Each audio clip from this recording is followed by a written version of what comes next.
some blow into the face. Those teeth were lost while alive.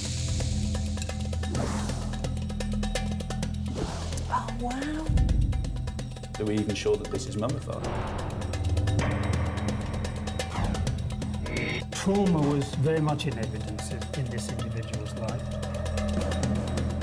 Extensive damage to the rib cage area. Whether that's infighting or people coming in from outside. Somebody's caring about this person. And what we need is some good, hard scientific facts.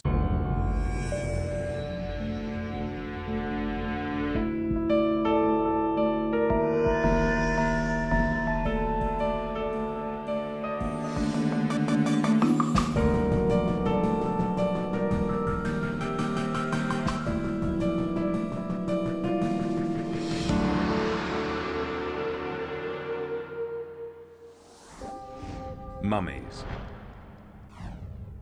Human remains frozen in time. These bodies, preserved through natural or artificial means, have been found all over the globe. Each one contains in its fragile form a glimpse into a lost past, the distant world its owner once inhabited. In a hidden corner of a London museum warehouse lies an ancient Peruvian mummy that's hardly seen the light of day in almost 100 years.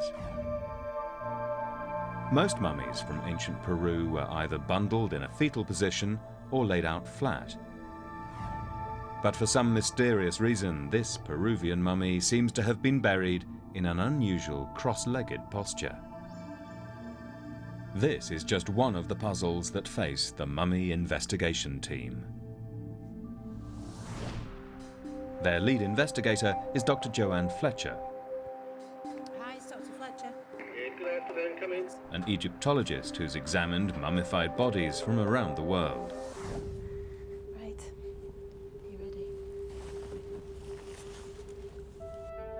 Oh, wow, look at those feathers. At first glance, this looks more skeleton than mummy. But these ancient bones are actually covered with the remains of soft tissue.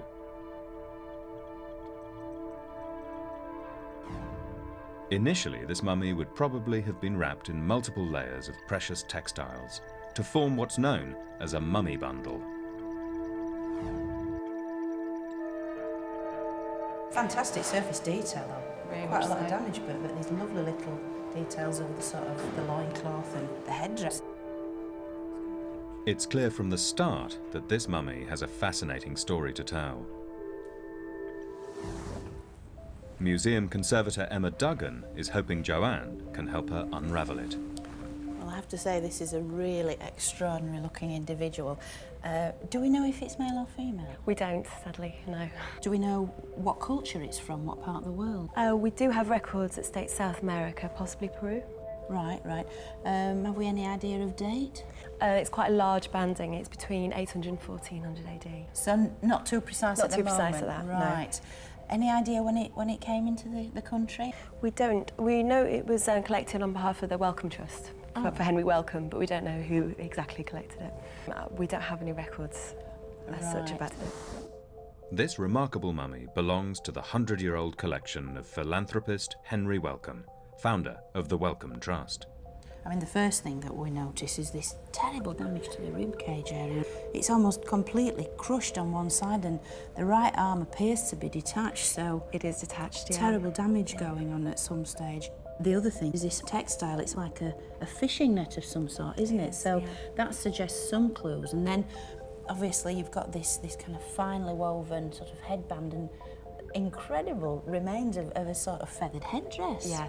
That's really stunning, isn't it? Very well cooked. I think I'll need quite a lot of time to sort of just undertake a visual examination. Would that be okay? Yeah, I can leave you to it. Excellent. Nice one. Thank you. The body is wearing a headdress and what looks like a fishing net. Joanne has already named him the Fisherman. Much of the body is in a poor condition, but despite the obvious damage, these mysterious remains contain the secrets of a life long gone. The challenge for the team will be to unlock those secrets, and centuries after the fisherman died, retell the story of his life.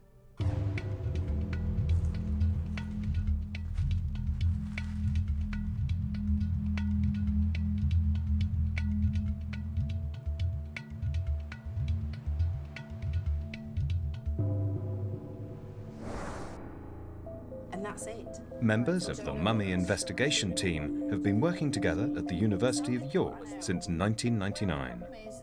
The team brings together a rare combination of experts.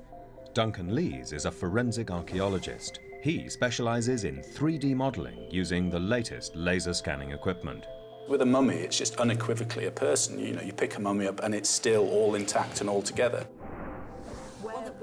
Egyptologist Jill Scott is also a human remains expert and works as the team's main archive researcher. I'd be really intrigued to find out more about their burial practices and potentially where this person was found. Dr. Stephen Buckley is an archaeological chemist with an international reputation. His analysis of mummification techniques puts him at the forefront of his field.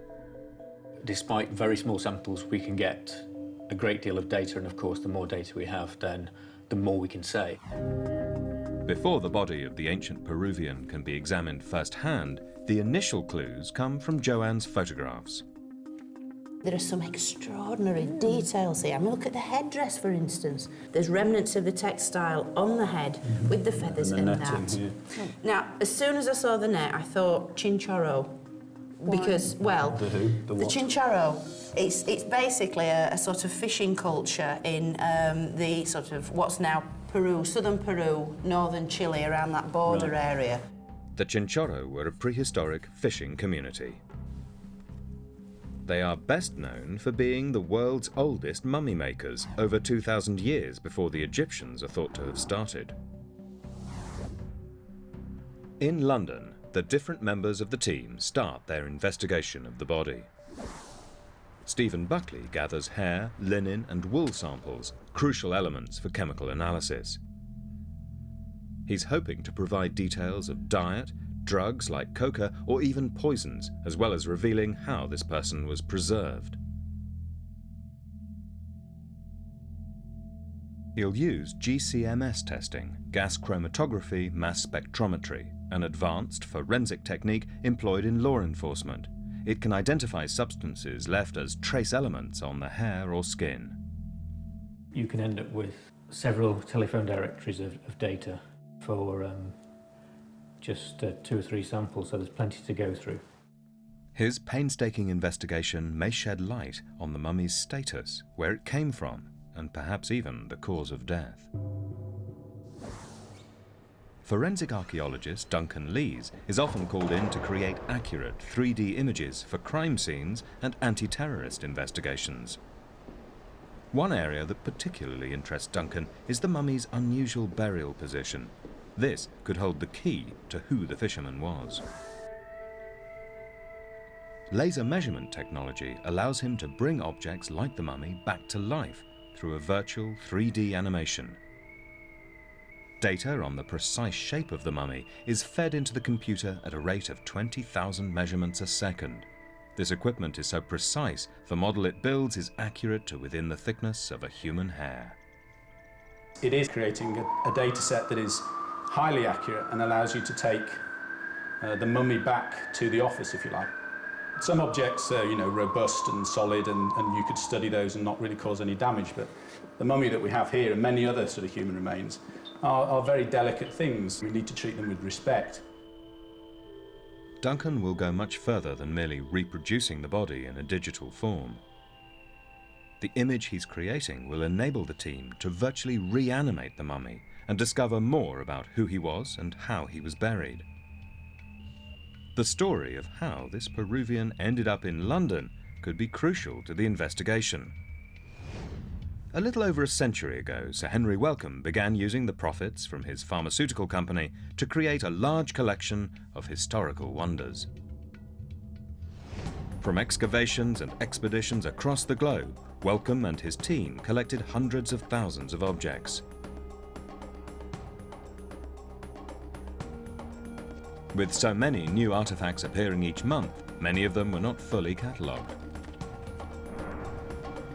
At its headquarters in central London, the Wellcome Trust now has over 1 million objects, many of which are on display. We know that the mummy was bought for £10, but I don't understand where and by whom. We know extremely little. What we do have are a few scraps of records. So this is the catalogue from August 1929, and we think this is the record here. So a series of mummies were being sold, and item 594 says a collection of 5 Peruvian ditto, that's mummies, without cases. With little direct information from the collection's records, the team will have to rely on the body itself for evidence. Rose Drew is a bone specialist who's worked extensively with Native American and Peruvian human remains. Her in-depth physical examination of the body should at the very least help confirm our mummy's sex and age. On a brief look, I'm thinking possibly male, but I really need your opinion on this. What do you think? Well, the first thing I want to mention is that I do see a nice brow ridge up here. The side of the eyes with the lateral orbit, you know, that's nice and thick. The brow is nice and developed. In between the eyes and above them a bit, that's nice and firm. So, yeah, that's a very male characteristic. That really is. Some women can develop that, but that's very well developed. So I would lean toward male. I would sometimes do a little bit of sexing off the mandible, and then the chin can be squarer in males and more pointy in females. That's a nice pointy female-ish chin. Don't you find this person is very, very gracile, very, very slight? Yeah, that's right. That would be one thing that you'd really notice. Yeah. That is overall just a gracile, delicate-looking individual with very lightweight bones. Overall, the study of the mummy suggests it's male, albeit an androgynous one. From the bones, Rose is also able to tell his age. This right here is your clavicle, you know, top bone up here. It's that's fully fused. That part fuses any time over the age of 25, generally 28 on up, so that's fully fused. That puts this individual at 30s to 40s, minimum. Teeth are often used in determining a precise age, but they can't help in this case. All the mummy's teeth are missing. When a tooth falls out of a socket, the socket can fill in as little as 6 or 8 months with some kind of new bone. And so that's been filling in the back, so his molars have been gone for a while. The jaw shows signs of severe infection. But up here, there's a huge abscess. This is a healed abscess, actually, and it really ate into the bone. And that can release a lot of bacteria into the bloodstream. This gives us our first direct insight into this man's life. He suffered from chronic toothache and infection. But since the abscess had healed, it's clear that even though the infection was serious, it was not the cause of death.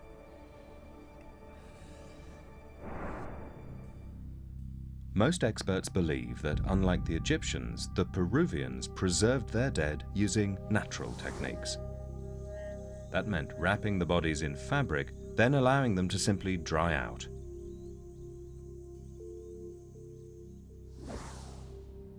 But Joanne's initial inspection makes her think this body may well be an example of mummification using artificial techniques.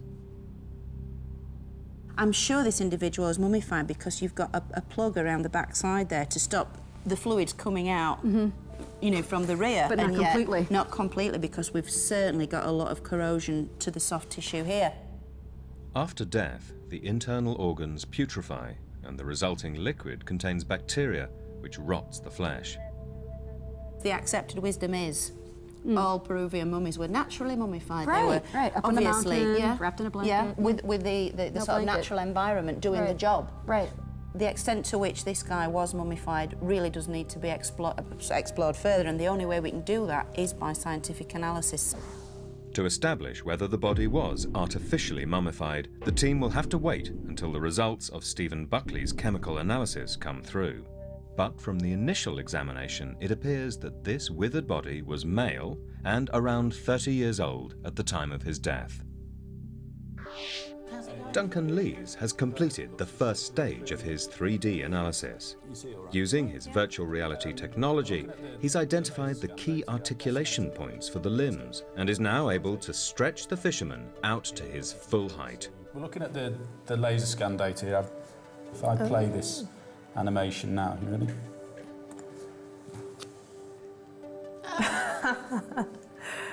That Stretching is out a bit. fabulous.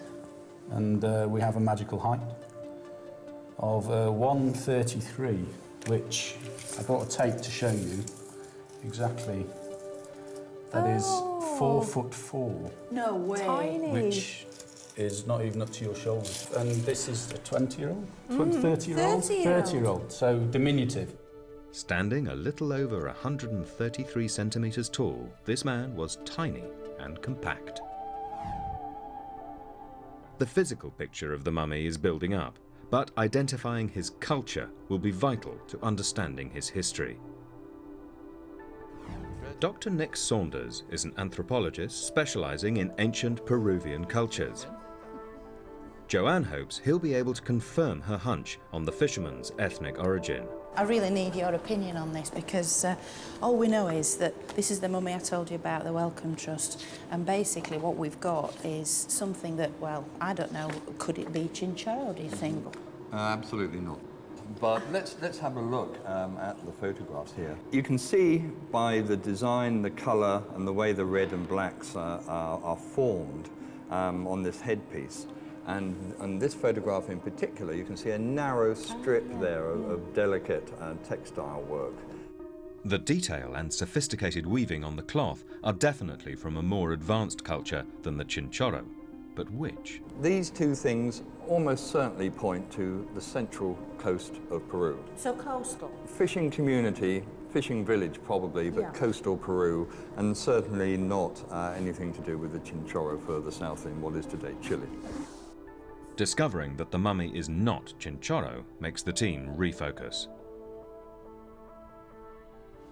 We've got an adult male, I mean, fairly androgynous looking individual, it has to be said, but not apparently of the Chinchorro culture. How come not Chinchorro? Well, Nick's had a look, and from various sort of cultural pointers, he doesn't think it's Chinchorro. It's probably more northern, so a kind of central Peruvian culture, maybe Chimu, maybe Chancay. It's something we need to pin down further with the science, really. Well, I'm hoping that we'll get something from the GCMS. In the meantime, we've got the C14, the radiocarbon, and the paleo dietary analysis to give us an idea of what he was eating. Well, on the back of that, I also think if we did some more textile analysis to try and pin down the nature of the fabrics around the head and the headdress. With Chinchorro now ruled out, Joanne thinks that the mummy may have belonged to the Chancay civilization. The Chancay lived close to where Lima is today, back in the 14th and 15th centuries. Crucially, this group were famous for their ceramics and textiles. They were a farming community who grew maize, peppers, pulses and sweet potatoes and added to their diet by fishing. But perhaps most important, they interred their dead seated with their possessions to take to the afterlife.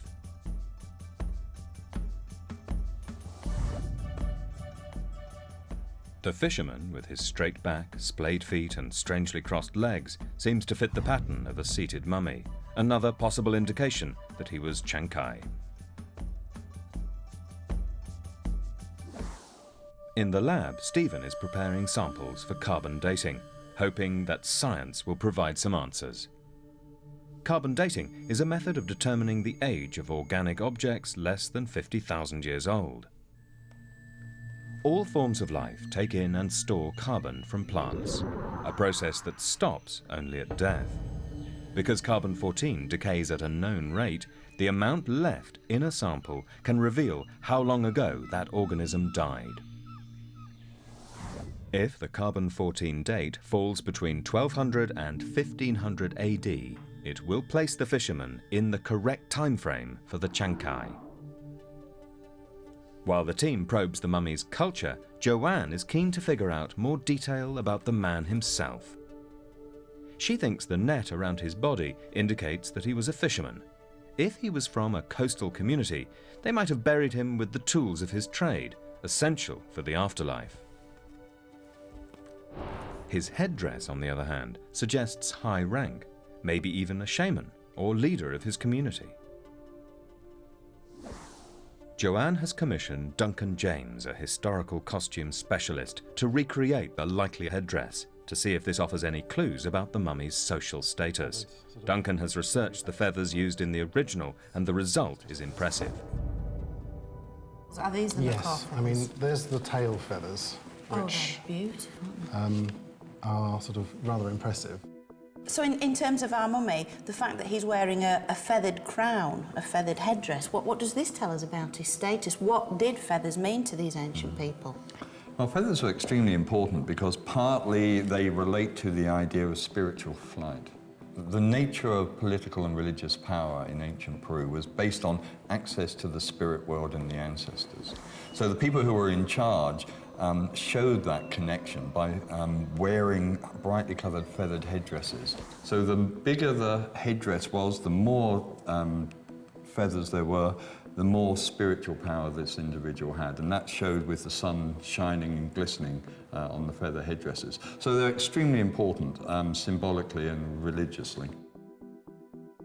Would anybody be able to wear them? So if somebody went out and hunted sort of a brightly coloured bird, would they have been allowed to wear them, or would it only certain people allowed to wear them? Only certain people are allowed to wear feathers in certain combinations. Size and elaborateness depended on status as well, and we have to bear in mind that these were, in our own terms, incredibly expensive objects. They were traded vast distances from the other side of the Andes in the tropical Amazon rainforest. And so they were a real high-status tribute object. So this is a real status marker that we've got on our mummy. It really flags him up as, you know, an important individual within his own community. That's right, yeah. Brilliant. This is a real breakthrough. The impressive headdress shows that the mummy must have held a high position in his society. Perhaps he was a shaman, a warrior, or a village chief.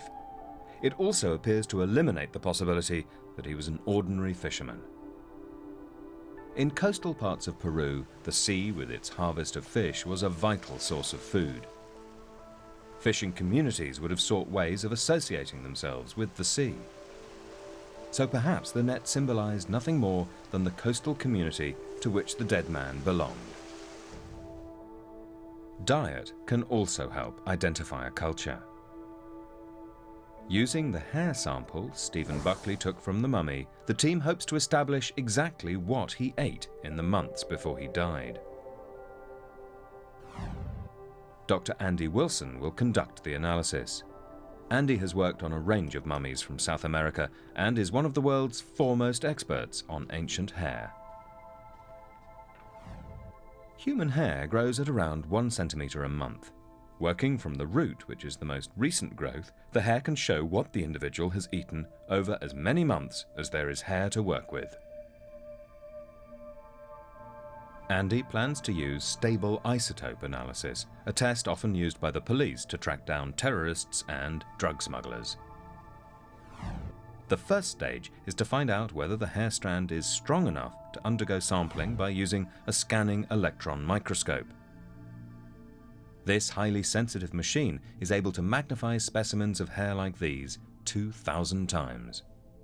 It focuses a beam of electrons on the sample to achieve this extraordinary magnification. Duncan joins Andy at the microscope to establish whether the mummy's hair is in good enough condition to provide meaningful information. So in essence what we're doing is like a quality check on the sample to see whether we can get results from it. Very much so. Andy suspects the hair fragment is unusually short as it's been attacked by insects over the centuries. Interestingly, we understand now why it's such short hair that we're dealing with. Okay. It's essentially been munched whilst in museum store. Is that going to limit what information Well, we it just can get means from it? that whereas we would like to build up as long a timeline as possible, we're only limited to about 3 centimetres, about 3 months' worth of data. 3 months' worth of dietary information could still be enough to pinpoint the kind of environment the mummy lived in. But the sample will need to be thoroughly cleaned before it can be submitted for a stable isotope test. To further explore the theory the mummy is Chancay, Joanne will use the same scanning electron microscope to examine the textiles found on the dead Peruvian. For South American native populations, textiles could be as valuable as gold. And lacking a written language, they used designs on textiles to record important information. These precious fabrics can be a crucial factor in determining both culture and a person's role in society. Joanne takes the fabric sample to Rob Janaway. He's a forensic archaeologist who specializes in the analysis of ancient textiles. He'll examine 5 tiny strands taken from the mummy's headband under the scanning electron microscope. The examination should reveal more about their exact origin. We can use very, very small samples on this scanning electron microscope, and we can get away with a couple of millimeters of yarn, and because they're so well preserved in these dry conditions, we can identify what fibres they come from. Oh, that's great news. As you can see here, what we've got, this is running at about 2,500 times. We can see the surface of the fibre, and you can see that we've got this characteristic twist and a collapsed tube-like structure, which is absolutely typical of cotton. Oh, so we've got cotton.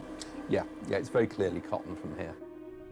Knowing that this textile sample from the mummy is cotton, not a camelid wool from an alpaca or a llama, tells the team a lot about the mummy. Cotton is a lowland resource. Textile material can be traded over distances, but typically cotton is grown in the river valleys, whereas camelid wool tends to be associated as a highland resource from much higher up. The cloth from the mummy's headband shows the beginnings of an advanced textile technology. This was a society that had developed weaving techniques. The evidence of cotton also helps narrow down the geographical location for the mummy. Peru's central coast is crossed with river valleys where many early societies lived and where cotton still grows today. The unique combination of decorative embroidery and the colour palette of browns, yellows, reds and whites all point in the same direction, a coastal group from the 15th century renowned for their stunning textiles, the Chancay civilization. But will Dr. Andy Wilson's dietary information from the stable isotope analysis support the Chancay theory? The process involves measuring the ratio of carbon to nitrogen in the hair fragment. A high proportion of nitrogen would indicate a protein-rich diet, whilst carbon would point to grains. The first stage is to clean the sample with organic solvents to remove contaminants. The sample is then freeze-dried. Finally, it's taken to an isotope mass spectrometer. Here, the nitrogen and carbon gases will be separated out from the sample and measured using gas chromatography, a process which takes many hours to complete. The next step in the physical analysis of the mummy is to look under the skin using X-rays. Since the mummy is too frail to take to a hospital, the team have no choice but to bring a portable machine to X-ray him in situ. Exposing. These multiple X-ray images of the body will enable the team to access the hidden interior of the mummy. Besides highlighting bone damage, the results can indicate disease and possibly the cause of death. Stand clear, please. The first thing the X-rays reveal is an iron rod inside the mummy. But striking though it looks, it tells us nothing. It was almost certainly inserted by a museum curator early in the last century to hold the body together. Duncan heads back to Andy Wilson's laboratory. He's hoping to find out whether the dietary information from the stable isotope test fits with the picture the team are building of a Chancay male. The isotope data that we've got is telling us that we're probably dealing with maize. We've passed a subsistence existence, right. So you're looking I think at agriculture. Probably a balance, a bit more of a balance. So you're crossing over into an agricultural sort of lifestyle as well as a subsistence one. This confirms what the anthropology had already told the team, that the mummy comes from a later, much more advanced culture than the Chinchorro. The stable isotope analysis has detected a high level of nitrogen in the sample, which indicates protein. The fact that we've got a high nitrogen, a high protein component to diet in the quantities that we're seeing here does lead me to suggest that we're probably looking at an individual that was eating maize, was living perhaps in one of the coastal valleys. Highlands or lowlands? Sort of. We're talking fairly close to the coast, I would think. Just like cotton, maize grows in coastal valleys by the sea. It's looking more and more likely that the mummy belonged to a group such as the Chancay, who inhabited these valleys close to the Pacific Ocean. They grew maize, fished to supplement their diet, and created elaborate textiles, which would have taken weeks, if not months, to make. Another critical part of the puzzle has just come in. Stephen has the results of the carbon dating. What do they tell us about our mummy? What we've got is 371 BP, plus or minus 24. We've got a date between 1450 and 1520. So 1450 to 1520 AD. In terms of culture, I wonder what ramifications that has. Could it be Chancay? Yeah, definitely. It's a good starting point. The carbon dates fit well into the period when the Chancay flourished. One more indication that the mummy belonged to the Chancay civilization. With all these results coming in, it's time for the team to try and put them all together. The piece of fabric that was left on the headdress, apparently the backing is cotton.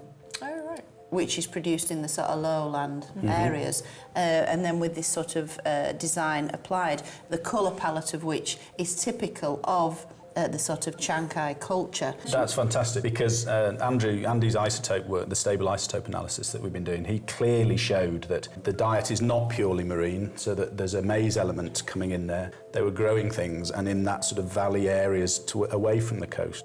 The team has made huge progress.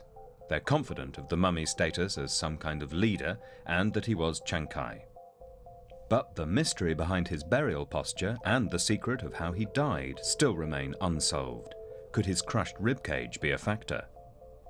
I'm really interested as to why this ribcage area is so jumbled and separated from the rest of the body. So it does merit more investigation around this area, just to see what exactly, is the history with all these various body parts and how it literally all does fit together. Further examination of the mummy could prove whether the crushed ribcage caused his death.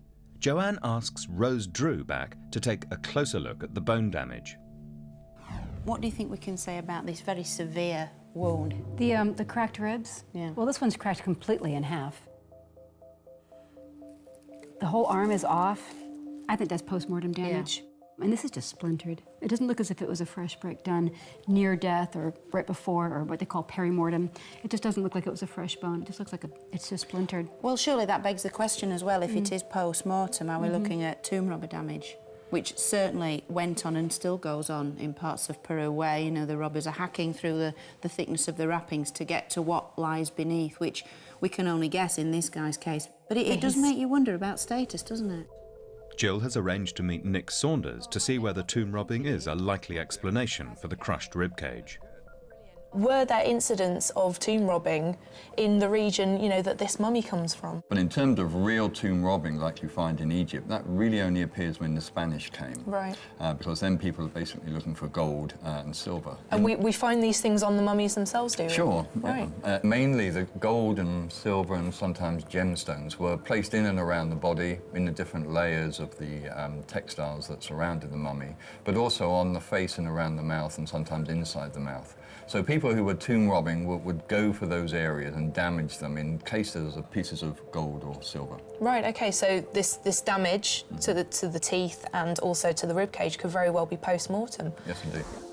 As treasure seekers once targeted the very parts of the body where the mummy has been damaged, it seems likely that he was attacked by tomb raiders.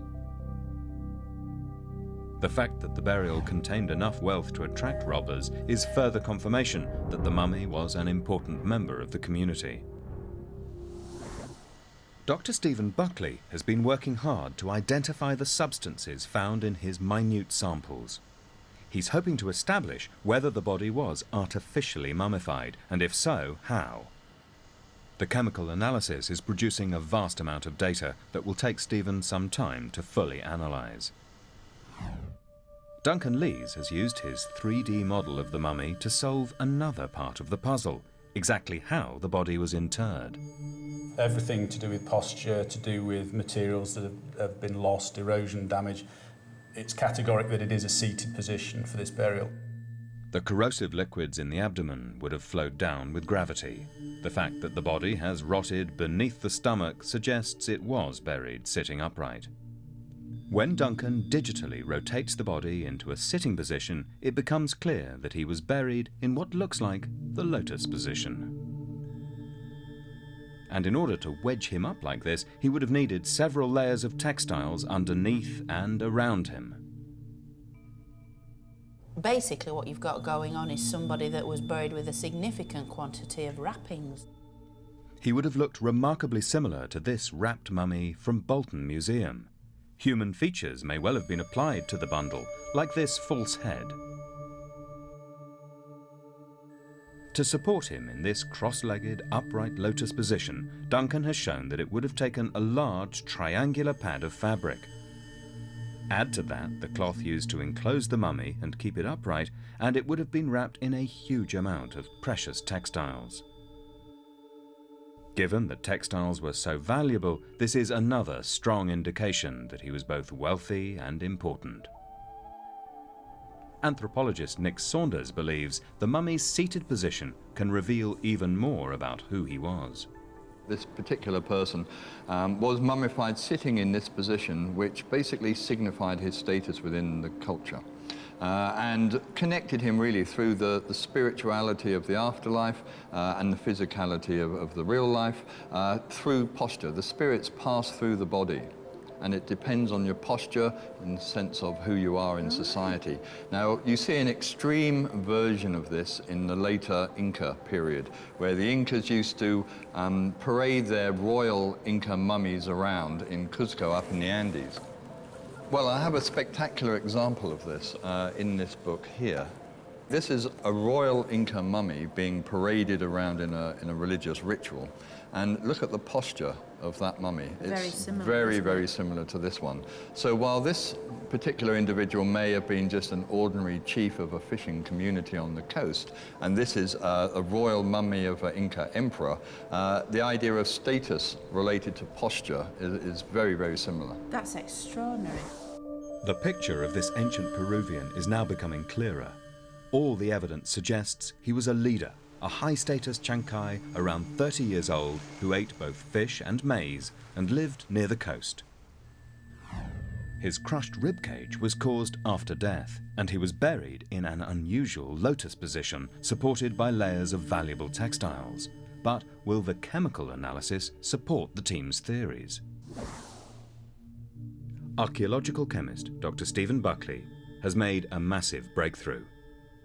The tiny samples he took from the mummy have produced two enormous piles of data which show evidence of the use of a balsam. This is a dark, fragrant liquid obtained from plants and trees. It has a consistency similar to honey. It has been used to fix the mummy's hair in life and clearly indicates a person who cared about their appearance. But Stephen has done something even more extraordinary. He's found the key to one of the great puzzles surrounding the mummy. Exactly how the body was mummified. This body has been anointed and treated in various ways, so it was a reasonably complex ritual. And so what we don't have here is straightforward natural mummification. The use of these oils and resins prove the dead man was artificially mummified. The embalming mixture contains shellfish oil, a particularly precious resource for the ancient South Americans. It also includes resin from conifer trees native to Mexico. This has come from another continent, at least 2,000 miles from central Peru. Someone clearly went to a great deal of trouble to obtain these costly ingredients, further evidence that this was a man of rank. The mummy must have deserved the community's honor and respect. The team have succeeded in lifting the veil of time and getting a good sense of who this person was in life. But although the chemistry has unlocked the mystery behind the mummification, it has shed no light on the cause of his death. Don Brothwell is one of the world's leading paleopathologists. He's worked on human remains ranging from ancient bog bodies to victims of modern war crimes. If anyone can use X-rays to reveal a cause of death, it's him. Is there any, you know, clear cause of death, for instance? I don't think so. I mean, there's trauma of the forearm, but that's well healed. There's trauma possibly of the lower leg, but that's healing too. These traumas may not reveal a cause of death, but they indicate that this man suffered multiple injuries, possibly in battle, which would suggest he was a warrior. But the individual was fairly sort of strongly built in the shoulder area, from a point of view of musculature, and also, of course, used their arms strongly as well. Where the muscles attach to the bones, there is clear evidence of a strong, well-developed upper body, again, possibly that of a warrior. And no major joint disease here that we can see, although joint disease wouldn't normally kill him anyway. Yeah. Although Don can't pinpoint a cause of death, he spots several extraordinary features on the X-rays. The skull at the front, but between the orbits, you should have well-defined frontal sinuses showing up. There's nothing. And that's a very feminine feature if you've got very small or even absent frontal sinuses. The depth of the jaw is quite small, and again, that's rather a feminine jaw, I would have thought. Whilst Rose Drew made her observations from a mere physical examination of the body, Don now has the advantage of X-rays. These reveal crucial new details and allow him to make a startling revelation. The pelvis, this sciatic notch there is very wide open instead of being rather sort of sharply angled as in the males. And the femoral head is small. It seems to me it's female. This late discovery is a bombshell for the team.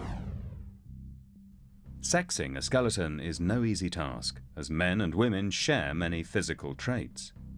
Generally, a male skeleton is larger and heavier. But two key areas are used to determine sex: the skull and the pelvis. Men are more likely to have square faces, heavy brows and bigger jaws, whilst women have high vertical foreheads, no brow ridges and smaller noses. A female pelvis is wider for childbirth, whilst a man's is narrow and heavy. The mummy's brow is very male, whereas its pelvis shows both male and female characteristics. As its genitalia have been eroded, determining the sex is a challenge. Taking DNA from the body is not an option. The necessary genetic material would almost certainly have decayed in the heat of the Peruvian climate. So X-ray analysis is by far the most reliable test. Don declaring the mummy as a woman turns the entire investigation on its head. The cultural artifacts associated with the body, the headdress and the fishing net seemed to point clearly to a male, as did the evidence of strong shoulders and battle injuries. Can Jill and Joanne make sense of this startling revelation and the contradictions it implies? I mean, it looks like somebody that fought on a regular basis or had a tough, active life, very confrontational. And then the crown says high status. The posture says high status. But we also have a very short individual as well. 4'4". It's just, there's so the so much 4'4" there plus going the pelvis on. Yeah. does reinforce female. So, I mean, that paints a brilliant picture, doesn't it? You've got this tiny little woman with really big biceps, you know, really going for it, yeah. You know? Amazing. But did cultures like the Chancay really have high-ranking women who might have fought in battle? Joanne turns to Nick Saunders, hoping to make sense of what seems like contradictory evidence. So I really need to run a few ideas past you. Sure. Would it be possible that this could in fact be a kind of high-status woman within this ancient Peruvian society based on what we know about the headdress? Would this be possible? Sure, I mean, there's absolutely no problem whatsoever in having a high-status woman. Most high-status individuals were males, but it's certainly well within the realms of possibility that this was a high-status woman of one kind or another. She could have been one of those unusual examples of a female warrior, particularly if she was, let's say, more mannish than womanish, particularly in her physique. She could have been a real warrior, or she might have been, because we have burial evidence, she might have been one of those who was buried with symbolic weapons or real weapons that were interred with her. to give the idea of her status, but not necessarily a real woman, warrior in that sense.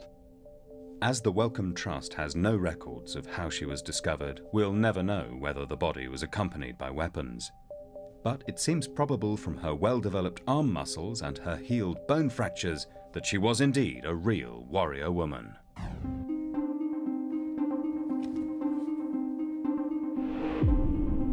At last, the team are in a position to make their final conclusions. Oh wow, this is brilliant. This damage to the teeth and the rib cage could very well be post-mortem. The results are coming together to form a coherent picture of this woman. Where she came from. Fishing community, fishing village probably, but coastal Peru. Which culture she belonged to. Using a colour palette typical of Chancay. Her position in the community. So this is a real status marker that we've got on our mummy. But most important, the team have made sense of this enigma. This woman appears to be a high-ranking warrior. This completely contradicts what we think of as status. She might have been expected to have been aggressive and to have gone forth in battles and things like that.